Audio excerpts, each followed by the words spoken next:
नमस्कार, आप देख रहे हैं IBC 24। मैं हूं आप सभी के साथ रचना नितेश और गुड मॉर्निंग छत्तीसगढ़ में आप सभी का बहुत बहुत स्वागत है। छत्तीसगढ़ की हर छोटी बड़ी खबर, हर सियासी हलचल से आपको करेंगे अपडेट, लेकिन सबसे पहले एक नजर अब तक के हेडलाइंस पर। बिलासपुर में हिट एंड रन का मामला, NSUI प्रदेश सचिव ने घटना को दिया अंजाम। यूथ कांग्रेस नेता मंजीत सोनी गंभीर रूप से घायल, घटना का CCTV फुटेज आया सामने। जांजगीर में सांप ने स्कूली छात्रा को काटा, छात्रा के जूते में छिपा था सांप, परिजनों ने अस्पताल में करवाया भर्ती। पखांजूर में बड़ी नक्सली साजिश नाकाम, सुरक्षा बलों ने 5 IED किए बरामद, जवानों को नुकसान पहुंचाने नक्सलियों ने किए थे प्लांट। कांग्रेस की बैठक पर पूर्व मंत्री बृजमोहन अग्रवाल का तंज, कहा अपनी हार की समीक्षा कर रही है कांग्रेस, जनता ने तय की है उनकी विदाई।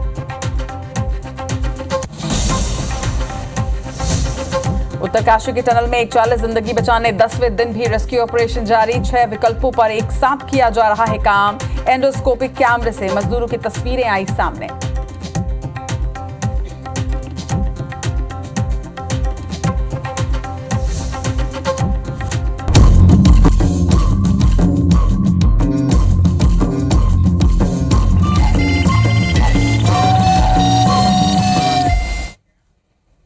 और हेडलाइंस के बाद शुरुआत करेंगे गुड मॉर्निंग छत्तीसगढ़ की, और सबसे पहले खबर बिलासपुर की, जहां पर NSUI प्रदेश सचिव ने एक विवाद के बाद यूथ कांग्रेस के महासचिव और एक युवक पर कार चढ़ा दी। बताया जा रहा है कि दोनों पक्षों में किसी बात को लेकर विवाद हुआ, जिसके बाद आरोपी अपने साथियों के साथ यहां पर पहुंचा और मंजीत सोनी, जो कि यूथ कांग्रेस के नेता है, और सिद्धू नामदेव सहित कई लोगों पर गाड़ी चढ़ा दी। इस घटना में युवा कांग्रेस के जिला महासचिव मंजीत सोनी को गंभीर चोटें आई हैं। वहीं इस घटना में एक अन्य युवक भी घायल हुआ है। आपको बता दें कि घायलों को इलाज के लिए अस्पताल में भर्ती करवाया गया है। वहीं आरोपी अमीन खान अभी NSUI में प्रदेश सचिव के पद पर पदस्थ हैं। इस मामले में पुलिस ने अपराध दर्ज कर आरोपियों की पतासाजी शुरू कर दी है। घटना का CCTV फुटेज भी सामने आया है, जो कि आप इस वक्त देख रहे हैं। घटना का CCTV फुटेज आप सभी के सामने है। इसी के आधार पर अब आगे की जांच की जा रही है। ये तस्वीरें बिलासपुर की है। बिलासपुर में देखिए किस तरह से कांग्रेस नेताओं के बीच ये घटना हुई है। हिट एंड रन का मामला सामने आया है, जहां NSUI के प्रदेश महासचिव ने यूथ कांग्रेस के एक नेता के ऊपर गाड़ी चढ़ा दी। विवाद की भी ये तस्वीरें सामने आई। CCTV फुटेज में साफ तौर पर देखा जा सकता है कि दोनों पक्षों के बीच विवाद हो रहा है, जिसके बाद प्रदेश महासचिव कार से आते हैं और किस तरह से एक युवक को कुचलते हुए आगे बढ़ जाते हैं, ये साफ तौर पर देखा जा सकता है। इसके बाद अस्पताल में भर्ती कराया गया है और अस्पताल में इस वक्त गंभीर हालात में कांग्रेस नेता का इलाज जो है वो जारी है।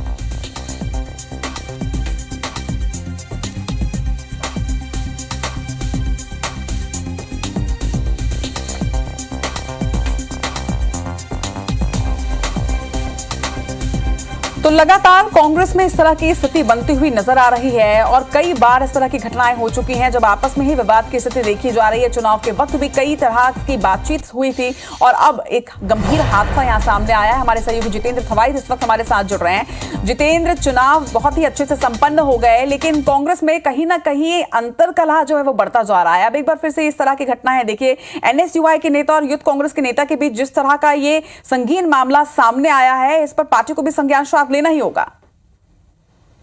बिल्कुल, देखिए बड़ी घटना है। जिस तरह से लगातार बिलासपुर में एक के बाद एक इस तरह के मामले सामने आ रहे हैं, निश्चित तौर पर कांग्रेस के लिए चिंता का बात है और आम लोगों के लिए कहें तो एक गंभीर विषय है, क्योंकि पहले भी ऐसे मामले सामने आए हैं जिसमें यूथ नेताओं की दबंगई जो है वो सामने आई है। ताजा मामला जो सामने आया है कोतवाली थाना क्षेत्र का ये मामला है, गोड़पारा का, जहां पर बताया जा रहा है ये NSUI के प्रदेश सचिव हैं अमित श्रीवास्तव, इनके भाई के साथ ही अन्य युवकों का ही विवाद हुआ था। और इसको बाद अगर कहे तो अमित श्रीवास्तव जो है अपनी कार से वहां पर पहुंचते हैं, तेज रफ्तार कार से वो लोगों के ऊपर कार चढ़ाते हैं और उसके बाद वहां से फरार हो जाते हैं। तो कुल मिलाकर ये पूरा हिट एंड रन का मामला है, जिसमें 2 लोग यहाँ पर गंभीर रूप से घायल हुए हैं। एक की हालत यहाँ पर नाजुक बनी हुई है। हालांकि घटना के बाद जिस तरह से पुलिस ने FIR दर्ज किया है, उसके बाद पुलिस के सामने भी चुनौती है कि जो आरोपी है उसको यहाँ पर गिरफ्तार किया जाए, उसके ऊपर कार्रवाई की जाए, क्योंकि लगातार ऐसे मामले जब सामने आते हैं पुलिस के ऊपर भी दबाव रहता है। कई मामलों पर तो पुलिस कार्रवाई करती है, लेकिन कई मामलों पर हमने देखा है कि राजनीतिक संरक्षण की वजह से ऐसे मामले दब भी जाते हैं। लेकिन इसमें जिस तरह से CCTV फुटेज आया है और CCTV फुटेज में साफ तौर पर देखा जा सकता है कि किस तरह से यहाँ पर हिट एंड रन किया गया है। तेज रफ्तार कार से यहाँ पर युवकों को रौंदा गया है, जिसमें 2 युवक जो है गंभीर रूप से घायल हुए। पहुंचाना चाहेंगे कि लगभग कितने बजे की ये घटना है, ये भी आप जानकारी दीजिए जरा। देखिए, रविवार का ये पूरा मामला है। जिस तरह से अब सीसीटीवी फुटेज सामने आया है, उसके बाद इस पूरे मामले का खुलासा हो रहा है। बताया जा रहा है कि रविवार को ही गोलपारा की ही जो युवक है, जो अनिल श्रीवास्तव है, उसका भाई जो है, उसके साथ वहां पर कुछ युवक थे, वह बातचीत चल रहा था। इसी दौरान इनके बीच किसी बात को लेकर विवाद हुआ, जिसके बाद उसने इसकी जानकारी अपने भाई को दी और उसके बाद अमित श्रीवास्तव, जो कि एनएसयूआई का प्रदेश सचिव है, वो वहां पर कार लेकर पहुंचता है और जिस तरह से युवक वहां पर खड़े होते हैं, अचानक वो तेज रफ्तार कार से युवकों को रौंदता है और रौंद कर वहां से फरार हो जाता है। हालांकि इसके बाद युवक उसका पीछा भी करते हैं, लेकिन वो भागने में यहाँ पर कामयाब होता है। जिसके बाद इसकी सूचना जो है पुलिस को दी जाती है और जो घायल युवक है, क्योंकि इसमें एक युवक गंभीर रूप से घायल है, जिसको अपोलो अस्पताल में भर्ती कराया गया है, अब उसका वहां पर उपचार चल रहा है, उसकी स्थिति नाजुक बनी हुई है। ऐसे में पुलिस यहाँ पर फुटेज भी दर्शकों के आगे है, लेकिन जिस तरह से आप जानकारी दे रहे हैं कि रविवार का ये मामला है, और अगर रविवार का मामला है और आज मंगलवार है, अब तक की कोई गिरफ्तारी भी नहीं हुई है, कोई एक्शन भी नहीं लिया गया है, सिर्फ एफआईआर दर्ज की गई है। निश्चित तौर पर रचना, देखिए, हम यही बात बार बार दोहरा रहे हैं कि कई बार ऐसे जो राजनीतिक मामले रहते हैं, जिसमें तमाम जो नेता हैं, चाहे वो एनएसयूआई के हो, कांग्रेस के हो या दूसरी दलों को हो, जब ये उसमें संलिप्त रहते हैं, उसके बाद कहीं ना कहीं पुलिस पर भी दबाव रहता है और पुलिस उस पर कार्रवाई नहीं करती है। पहले भी हमने कई मामलों पर देखा है, बहुत लिपापोती भी होती है।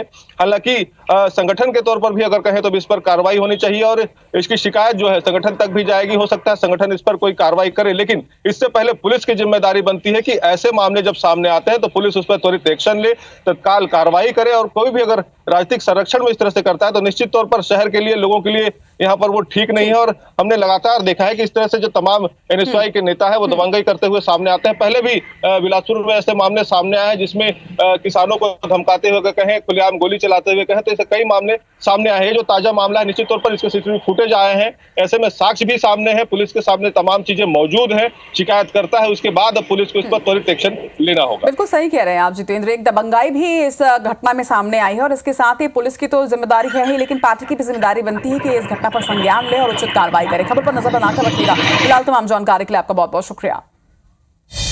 खबर राजधानी रायपुर से, जहां पर जिले में ग्रिल काटकर एक गैंग सक्रिय है जो ग्रिल काटता है और चोरी की घटना को अंजाम देता है। शातिर ग्रिल कटर गैंग ने रायपुर शहर में पिछले 2 दिनों में करीब 3 सूने घरों को अपना निशाना बनाकर नकदी सहित लाखों रुपए के जेवरात पर हाथ साफ किया है। शातिर गैंग ने समता कॉलोनी में एक कोयला कारोबारी साकेत सिंघानिया के घर से 1.5 लाख रुपए नकदी सहित हीरो का हार, सोने चांदी के जेवर चोरी कर लिए थे। तो वहीं माना इलाके में भी 2 कारोबारियों के घर को निशाना बनाया है चोरों ने। एक कारोबारी के घर से 7 लाख रुपए नकदी और लाखों के जेवर के साथ ही चोर फरार हुए हैं। तो वहीं दूसरे कारोबारी के घर से भी नकदी और लाखों के जेवर पार कर लिए गए। शातिर ग्रिल कटर गैंग ने रायपुर समेत दुर्ग, महासमुंद और कांकेर में भी चोरी की वारदात को अंजाम दिया है। वहीं पुलिस के मुताबिक ये शातिर गैंग पहले सूने मकानों की रेकी करता है और मौका पाकर चोरी की वारदात को अंजाम देता है। फिलहाल ये शातिर चोर गैंग पुलिस गिरफ्त से बाहर है।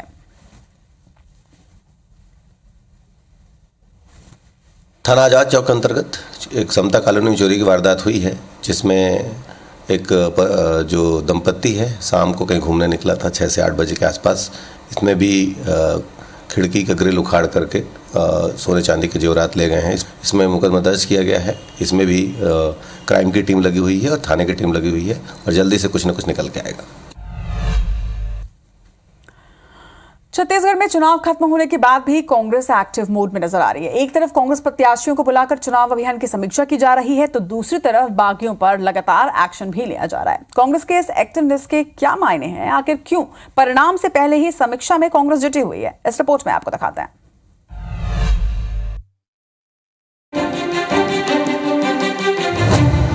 छत्तीसगढ़ में कांग्रेस ने अब की बार 75 पार का नारा दिया है। भाजपा भी लगातार ये दावा करती नहीं थक रही कि 2/3 बहुमत के साथ सरकार बनेगी, लेकिन चुनाव हो जाने के बाद हालात थोड़े अलग हैं। कांग्रेस के नेता चुनाव अभियान की समीक्षा कर रहे हैं। प्रत्याशियों से 1-to-1 बातचीत हो रही है। पार्टी का इंटरनल असेसमेंट है कि कांग्रेस को 55 से 60 सीटें मिल सकती हैं, जबकि भाजपा चुनाव के बाद से अब तक साइलेंट मोड में दिख रही है। लेकिन पार्टी के नेता बहुमत के करीब यानी 46 से 52 सीटों तक पहुंचने का अनुमान जता रहे हैं। इस बीच एक तरफ कांग्रेस में जहां मुख्यमंत्री पद को लेकर अलग अलग बयान आ रहे हैं, तो वहीं पार्टी ने बागियों के खिलाफ कार्रवाई तेज कर दी। कांग्रेस ने अब तक दर्जन भर से अधिक लोगों को पार्टी के खिलाफ काम करने की वजह से बाहर का रास्ता दिखा दिया है। करीब इतने ही लोगों को पार्टी ने कारण बताओ नोटिस भी जारी किया है। वहीं कांग्रेस ने ऑपरेशन लोटस को लेकर अपने प्रत्याशियों को निर्देश दे दिए हैं। प्रत्याशियों से कहा गया है कि जीत का सर्टिफिकेट लेते ही उन्हें सीधे रायपुर आना है। प्रत्याशियों को पार्टी के संपर्क में लगातार बने रहने के लिए कहा गया है। समीक्षा 2 दिन समीक्षा हुई और इसमें निकलकर ये आया कि 2023 में कांग्रेस पार्टी ऐतिहासिक जनादेश के साथ फिर से सरकार बनाने जा रही है। छत्तीसगढ़ में 75+ सीट लाकर सरकार बनाएंगे। कुछ प्रत्याशियों ने शिकायत किए तो उन शिकायतों को भी पार्टी ने गंभीरता से लिया है और आने वाले समय में उन शिकायतों पर कुछ परीक्षण कराएंगे, जांच कराएंगे और निश्चित रूप से उसमें गलत अगर पाया जाता है तो कार्रवाई करेंगे। उनको अभी से परेशानी और घबराहट हो रही है और उनको लग रहा है कि अभी से विधायकों को अपने टटोलना शुरू किए हैं। सभी जगह कार्यकर्ताओं से और अन्य लोगों से चर्चा हो रही है। उन सब की निष्कर्ष यही निकलता है कि भारतीय जनता पार्टी कम से कम 52 से 54 सीटों पे बढ़त के साथ सरकार बनाएगी।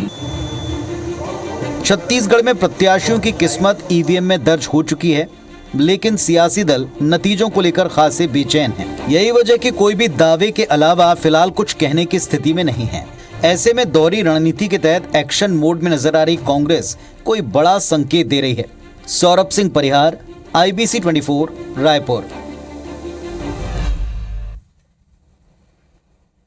और खास तौर पर क्रिकेट प्रेमियों के लिए एक खबर, राजधानी रायपुर में 1 दिसंबर को इंटरनेशनल T20 क्रिकेट मैच होने जा रहा है। टीम इंडिया और ऑस्ट्रेलिया के बीच खास मुकाबला होगा। T20 मैच में बड़े खिलाड़ियों को हालांकि आराम दिया गया है। रायपुर में जो मैच होने वाला है इसमें कोहली, रोहित जडेजा, शमी, बुमराह, शुभमन गिल, KL राहुल नहीं आएंगे, लेकिन सूर्य कुमार के नेतृत्व में टीम इंडिया ऑस्ट्रेलिया के खिलाफ इस मैदान में उतरेगी। बड़े खिलाड़ियों के रायपुर नहीं आने से थोड़ा एक मायूसी जरूर फैंस में नजर आ रही है, लेकिन मैच को लेकर लोग काफी उत्साहित हैं। वर्ल्ड कप टीम के सिर्फ 3 खिलाड़ी इस T20 टीम में शामिल हैं। तो आपको बता दें कि वर्ल्ड कप के बाद अब T20 टीम का ऐलान कर दिया गया है। शुभमन गिल के नेतृत्व में ये टीम जो है वो 1 दिसंबर को मैच खेलने जा रही है। हालांकि बड़े चेहरों के शामिल नहीं होने की वजह से फैंस को थोड़ी मायूसी जो है वो जरूर है, लेकिन इसके बावजूद ऑस्ट्रेलिया और इंडिया के इस खास मैच के लिए लोग काफी उत्साहित हैं और रायपुर के इंटरनेशनल स्टेडियम में ये मैच खेला जाएगा। पूरी डिटेल जानकारी भी लगातार आप तक पहुंचाते रहेंगे, लेकिन एक बड़ा अपडेट इस खबर पर आपको जरूर बता दें कि विराट कोहली, रोहित शर्मा, रविंद्र जडेजा, मोहम्मद शमी, जसप्रीत बुमराह, शुभमन गिल, KL राहुल जो हैं वो नहीं आएंगे, लेकिन सूर्य कुमार के नेतृत्व में टीम इंडिया इस मैच के लिए रायपुर पहुंचेगी। चलिए इस खबर पर ज्यादा जानकारी के साथ हमारे सहयोगी स्टार जैन इस वक्त हमारे साथ जुड़ रहे हैं। स्टार, इस खबर के साथ ही खेल प्रेमी जरूर खुश हैं, हालांकि थोड़ी मायूसी इस बात पे जरूर है कि बड़े चेहरे रायपुर नहीं आने वाले हैं, लेकिन मैच को देखने के लिए लोग काफी उत्साहित। पूरी डिटेल जानकारी दीजिएगा, कब मैच है, कितने बजे से मैच होगा, टिकट्स कहां से ली जा सकती हैं?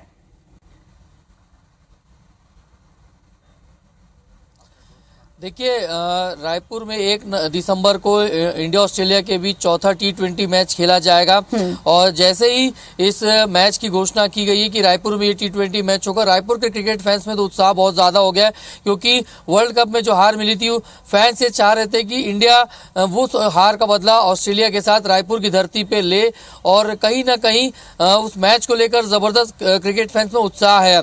लेकिन कल जब टीम स्क्वाड अनाउंस हुआ और उसमें तमाम जो बड़े प्लेयर्स है, वर्ल्ड कप के स्क्वाड के जो प्लेयर्स थे, जो टीम इंडिया के बड़े चेहरे थे, उनको आराम दिया गया है, सूर्य कुमार यादव को नेतृत्व दिया गया है, तो फैंस एक्साइटेड जरूर है मैच को लेकर। उनसे बातचीत करते क्या कुछ कहेंगे, बताइए किस प्रकार का उत्साह है, क्योंकि बड़े प्लेयर्स नहीं आएंगे लेकिन मैच इंडिया ऑस्ट्रेलिया का होने जा रहा है।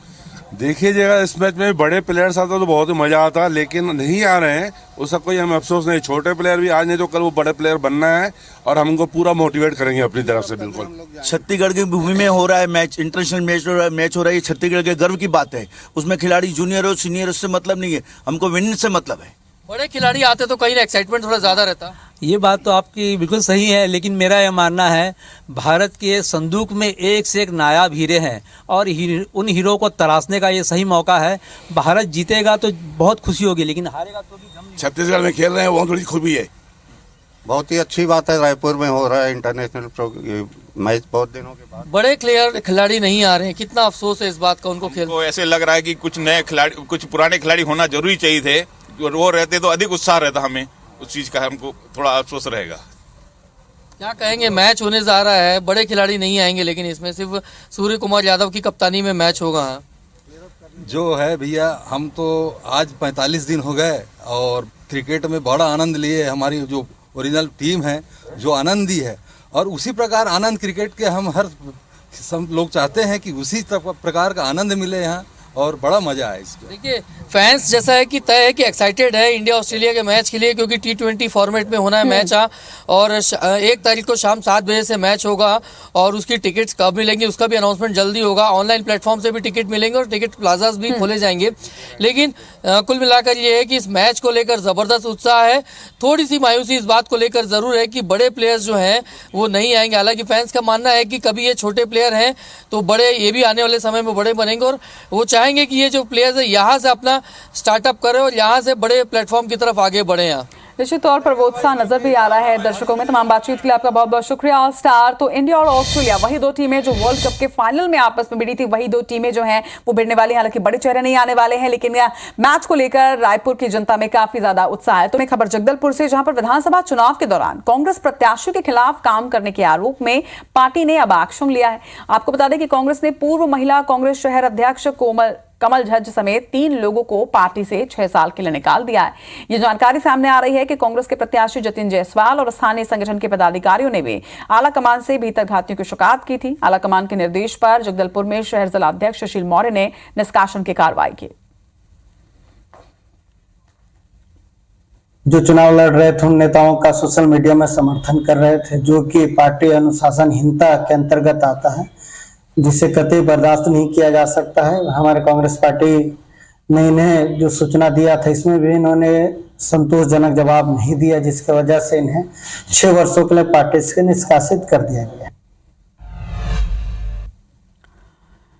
छत्तीसगढ़ में विधानसभा चुनाव के बाद बीजेपी प्रत्याशी और नेता काफी रिलैक्स मूड में हैं और अब काउंटिंग की तैयारी में जुट गए हैं। बीजेपी के रायपुर दक्षिण के प्रत्याशी बृजमोहन अग्रवाल ने कहा कि 2 दिन आराम करने के बाद कार्यकर्ताओं और शुभचिंतकों से चर्चा कर प्रदेश की स्थिति जानने की कोशिश कर रहे हैं। तो वहीं रायपुर उत्तर के भाजपा प्रत्याशी पुरंदर मिश्रा का कहना है कि चुनाव खत्म होने के बाद मैं फिर से भगवान जगन्नाथ की सेवा में लग गया हूं। इधर बिल्हा से प्रत्याशी धर्मलाल कौशिक भी कार्यकर्ताओं और नेताओं से लगातार मीटिंग कर रहे हैं। देखिए, जब तक 3 तारीख रिजल्ट नहीं आ जाता है तब तक तो हम जनता और कार्यकर्ताओं के बीच में ही रहेंगे, क्योंकि जनता और कार्यकर्ता ने जो आशीर्वाद दिया है, जो मेहनत की है, जब तक फसल कट के नहीं आ जाती है तब तक उनके बीच में रहना ये लाजिमी है। बाहर जाके क्या करोगे, अब यही सब तीर्थ यही है, क्षेत्रीय पूरा तीर्थ है। जगन्नाथ जी यहीं विराजमान है। लोग देखो, मेरे दोनों भगवान यहीं रहते हैं आजकल, ऊपर में जगन्नाथ जी, नीचे मेरे मतदाता भाई पर।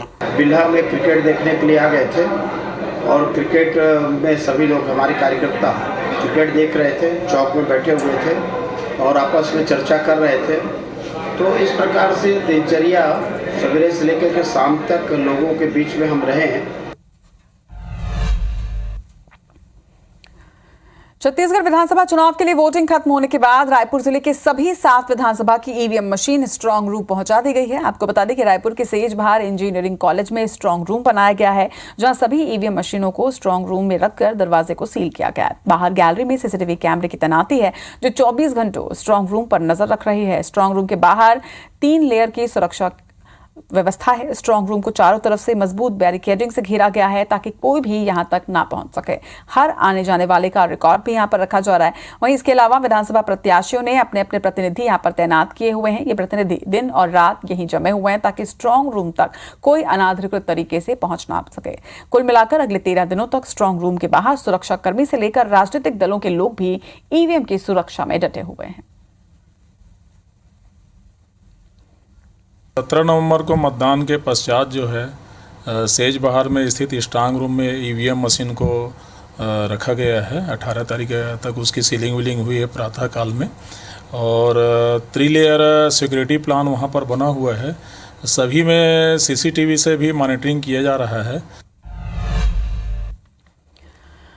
छत्तीसगढ़ हाईकोर्ट में 2 अहम मामलों की सुनवाई हुई, जिसमें डीजे से हो रहे ध्वनि प्रदूषण को लेकर हाईकोर्ट की स्वतः संज्ञान जनहित याचिका के साथ हस्तक्षेप याचिका पर सुनवाई की गई। आपको बता दें कि chief justice Ramesh Sinha, justice Arvind Kumar Chandel की युगल पीठ ने शासन को प्रकरण में कार्रवाई की जानकारी देने के लिए कहा है। वहीं कोर्ट ने ये भी निर्देश दिए हैं कि शहरों में साइलेंस जोन घोषित कर डीजे प्रतिबंधित करना चाहिए। तो वहीं दूसरी तरफ प्रदेश में अलग अलग जगहों पर गलत तरीके से राखल दम करने के विरुद्ध दायर जनहित याचिका पर भी सुनवाई की गई। सुनवाई के दौरान हाईकोर्ट ने शासन का जवाब नहीं आने पर 3 सप्ताह का समय और दिया है। रायपुर के वरिष्ठ सामाजिक कार्यकर्ता और किसान नेता वीरेंद्र पांडे ने अधिवक्ता पलाश तिवारी के माध्यम से ये जनहित याचिका दायर की।